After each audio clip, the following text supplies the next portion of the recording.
ശ്രീമതി ദലീമ, അങ്ങേക്ക് 8 minute. Sir, ആദരണീയനായ ഗവർണറുടെ നയപ്രഖ്യാപനത്തെ ഞാൻ അങ്ങേയറ്റം പ്രശംസിക്കുകയും സർവാത്മനമായി പിന്തുണയ്ക്കുകയും ചെയ്യും. സർ, രണ്ടാം പിണറായി സർക്കാർ നാടിൻ്റെ സർവ്വതോന്മുഖമായ വളർച്ച ഉറപ്പാക്കിക്കൊണ്ടുള്ള വികസനക്ഷേമ പദ്ധതികളാണ് നടപ്പാക്കിക്കൊണ്ടിരിക്കുന്നത്. കൃത്യമായ സാമ്പത്തിക ആസൂത്രണത്തിലൂടെയും ജനകീയ നയങ്ങളിലൂടെയും നമുക്ക് വന്ന പ്രതിസന്ധികളെ തരണം ചെയ്യുവാനുള്ള അടിയുറച്ച വിശ്വാസം ജനങ്ങൾക്ക് പകർന്നു നൽകിക്കൊണ്ടാണ് ഭരണം മുന്നോട്ട് പോയത്.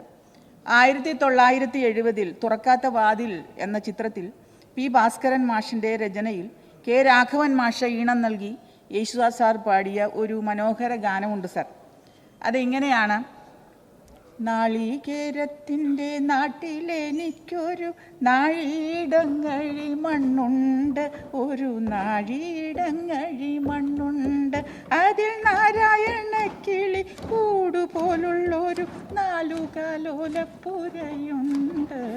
ഇതാണ് പാട്ട്. പക്ഷേ ഇന്ന് പാട്ടിലെ ഇത് അന്നത്തെ അവസ്ഥ കാണിച്ചുകൊണ്ട് ഈ ഭാസ്കരൻ മാഷ് രചിച്ചതാണ്. പക്ഷേ ഇന്ന് ആ പാട്ടിൻ്റെ പ്രസക്തി ഒരുപക്ഷെ അപ്രസക്തമാകുന്ന വിധത്തിലാണ് നമ്മുടെ സർക്കാർ മുന്നോട്ട് പോയിക്കൊണ്ടിരിക്കുന്നത്. അടിയുറച്ച ഭംഗിയുള്ള വീടുകളും ഇച്ഛാശക്തിയോടെ അടിത്തറയിൽ തല ഉയർത്തി നിൽക്കുന്നത് ഇന്ന് അഭിമാനകരമായ കാഴ്ച തന്നെയല്ലേ സർ? 4.25 ലക്ഷം വീടുകളാണ് ഈ ഭരണകാലയളവിൽ സർക്കാർ പൂർത്തീകരിച്ച് നൽകിയത്. 1,13,000 വീടുകളുടെ നിർമ്മാണം അവസാന ഘട്ടത്തിലാണ്. 3 വർഷം കൊണ്ട് 1,80,887 കുടുംബങ്ങൾക്ക് പട്ടയം നൽകി കിടപ്പാടത്തിൻ്റെ ഉടമകളാക്കി പിണറായി സർക്കാർ 1,90,000 പേർക്ക് കൂടി പട്ടയം നൽകുവാനുള്ള നടപടിക്രമങ്ങൾ ത്വരിതഗതിയിൽ പൂർത്തീകരിച്ചു കൊണ്ടിരിക്കുകയാണ്. ഭൂരഹിതരല്ലാത്ത, ഭവനരഹിതരല്ലാത്ത കേരളം എന്ന സ്വപ്നം തുല്യമായ നേട്ടത്തിൻ്റെ നെറുകയിലേക്ക് ഈ കൊച്ചു കേരളം കയറുകയാണ്. എൻ്റെ ചെറുപ്രായത്തിൽ എനിക്ക് ചുറ്റിനും ജീവിച്ച കുറേയേറെ പാവപ്പെട്ട ഗ്രാമീണവാസികളുടെ ജീവിത ദുഃഖങ്ങൾ കണ്ട് ഞാൻ അന്ന് എഴുതിയ ഒരു കവിതയുണ്ട് സാർ, അതൊന്ന് കേൾക്കണം. ഒരു കെട്ട കുടിലിൽ ഇരുളുകൾക്കുള്ളിൽ പിടയുന്നു ദിനം പറ്റും കോലങ്ങൾ ജന്മങ്ങൾ, കീറത്തുണി പിഴിഞ്ഞീറൻ മറയ്ക്കുവാൻ കാലം കരുതാത്ത നീരറ്റ ദേഹങ്ങൾ, അസ്ഥി തെളിഞ്ഞുന്തിയക്കം പോലായി നീറി ദീനത പോറ്റും നാടിഞ്ഞരമ്പുകൾ, കണ്ണീർ തിളയ്ക്കുന്ന മൺകലം തന്നിലും അന്നത്തിനംശം അകലെ മണക്കുവോ, കഞ്ഞിക്കു പിഞ്ഞാണപാത്രം നീട്ടിയ കുഞ്ഞിനു മുന്നിൽ ചത്തുമലച്ചവർ, എങ്ങും തണൽ തണുവേൽക്കാത്ത പാടത്ത് ചൂടേറ്റു വീണു പിടഞ്ഞു മരിച്ചവർ, പേരും പെരുമയും താനകം ഭാവവും വേരറ്റു കൊന്ന നാടിഞ്ഞരമ്പുകൾ. ഇങ്ങനെ എൻ്റെ കവിതകൾ ഇങ്ങനെ പോകുന്നു സർ.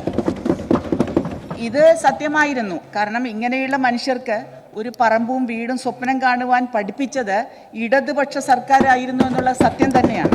ഇന്നവർക്ക് സ്ഥലവും വീടുമുണ്ട് എന്നുള്ള സത്യത്തിനെതിരെ ഈ പ്രതിപക്ഷവും BJPയും കണ്ണടക്കിയല്ലേ സർ?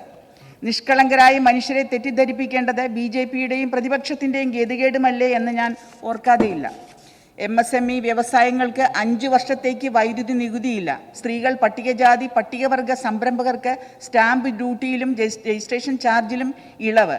വലിയ വ്യവസായങ്ങൾക്ക് 10 കോടി രൂപ വരെ സബ്സിഡി. ആർട്ടിഫിഷ്യൽ ഇൻ്റലിജൻസിന് പ്രാധാന്യം നൽകിക്കൊണ്ടുള്ള നിക്ഷേപങ്ങളെ പ്രോത്സാഹിപ്പിക്കൽ തുടങ്ങി ഒട്ടനവധി പദ്ധതികളാണ് കേരള വ്യവസായ പുരോഗതിക്ക് വേണ്ടി സർക്കാർ നടപ്പിലാക്കുന്നത്. അതിനുദാഹരണമാണ് എൻ്റെ തന്നെ മണ്ഡലത്തിൽ mega food park, info park, Aroor industrial estate എന്നിവിടങ്ങളിൽ 100 കണക്കിന് പുതിയ വ്യവസായങ്ങൾ ആരംഭിക്കുകയും 1000കണക്കിന് ആളുകൾക്ക് തൊഴിൽ ലഭിക്കുകയും ചെയ്യുന്നുണ്ട്. എത്രയോ കുടുംബങ്ങൾ പട്ടിണിയില്ലാതെ ഇന്ന് പോകുന്നുണ്ട് സാർ. അതുതന്നെയല്ല, എനിക്ക് ബഹുമാനപ്പെട്ട റിയാസ് മിനിസ്റ്ററിനെ എപ്പോഴും എത്ര കണ്ട് പുകഴ്ത്തിയാലും മതി വരത്തില്ല. കാരണം അത്രയും BNBC ലെവലിലുള്ള റോഡുകൾ അദ്ദേഹം നമുക്ക് തന്നിട്ടുണ്ട്. അതുപോലെ തന്നെ എത്ര പാലങ്ങൾ, 100 കോടി വീതമുള്ള 3-4 പാലങ്ങൾ ഇപ്പോൾ ഈ ജനുവരി ഫെബ്രുവരി ഉദ്ഘാടനം ചെയ്യാൻ നിലകൊള്ളുകയാണ്. അത് തന്നെയല്ല, എത്ര സ്കൂൾ കെട്ടിടങ്ങൾ, ബഹുമാനപ്പെട്ട ശിവൻകുട്ടി മിനിസ്റ്ററിനെ ഞാൻ എന്നും ആദരിക്കുകയാണ്. കാരണം അത്രയേറെ വികസന പ്രവർത്തനങ്ങൾ നടക്കുമ്പോഴും ഈ പ്രതിപക്ഷം BJPയും ഇതിൻ്റെ എതിരെ കണ്ണടയ്ക്കുന്നു എന്നുള്ളത് വളരെ സത്യത്തിന് വിരുദ്ധമായ ഒരു കാര്യമാണ്. അതിൽ ഞാൻ വളരെയധികം വേദനിക്കുന്നുണ്ട്. ഏതായാലും രാജ്യത്തെ ഏറ്റവും മികച്ച തൊഴിൽ സേവന വേതന വ്യവസ്ഥ കേരളത്തിലാണ്. ഗ്രാമീണ തൊഴിൽ മേഖലയിൽ ഏറ്റവും കൂടുതൽ വേതനം ലഭിക്കുന്നത് നമ്മുടെ നാട്ടിലാണ്. റിസർവ് ബാങ്കിൻ്റെ 2023-24 റിപ്പോർട്ടിൽ ഗ്രാമീണ മേഖലയിൽ തൊഴിലാളിക്ക് ഏറ്റവും കൂടുതൽ വേതനം ലഭിക്കുന്നത് കേരളത്തിലാണ് എന്ന് പ്രത്യേകം എടുത്തു പറയുന്നത് നമ്മുടെ നാടിന് ലഭിക്കുന്ന അംഗീകാരം തന്നെയല്ലേ സർ? ഒരു നാടൊന്നാകെ ഒലിച്ചുപോയ മുണ്ടക്കൈ പ്രകൃതി ദുരന്തത്തിൽ രക്ഷാപ്രവർത്തന രംഗത്ത് അനുകരണീയമായ പുതുമാതൃക സൃഷ്ടിച്ചാണ് സംസ്ഥാന ഭരണ നേതൃത്വം ഒന്നാകെ പ്രവർത്തിച്ചത്. ദുരിതബാധിതരെ ചേർത്ത് പിടിച്ച സർക്കാർ പുനരധിവാസ പ്രവർത്തനങ്ങൾ ഏകോപിപ്പിക്കുന്നതിൽ മാതൃകാപരമായ സംഘടന മികവാണ് പ്രകടിപ്പിച്ചത്. ദുരിതബാധിതർക്കുള്ള മാതൃകാ ടൗൺഷിപ്പ് 1 വർഷത്തിനുള്ളിൽ പൂർത്തീകരിക്കും. ഇതേസമയം ദുരിതമുഖങ്ങളിൽ പോലും രാഷ്ട്രീയ വിവേചനവും വേർതിരിവും കാണിക്കുന്ന കേന്ദ്ര സർക്കാരിൻ്റെ നടപടികൾക്കെതിരെ കേരളം ഒന്നാകെ പ്രതികരിക്കുന്നതിന് ലോകം സാക്ഷ്യം വഹിച്ചില്ല സർ. അടിസ്ഥാന സൗകര്യ വികസന രംഗത്ത് കേരളം ഏറെ മുന്നേറുകയാണ്. അന്തർദേശീയ നിലവാരമുള്ള റോഡുകൾ, ഞാൻ മുന്നേ പറഞ്ഞതുപോലെ പാലങ്ങൾ എന്നിവ കുറ്റമറ്റ നിലയിലാണ് നിർമ്മാണം പൂർത്തീകരിക്കുന്നത്. ദേശീയപാത വികസനത്തിൽ കേരളം കേന്ദ്രത്തിനൊപ്പം നിൽക്കുകയാണ്.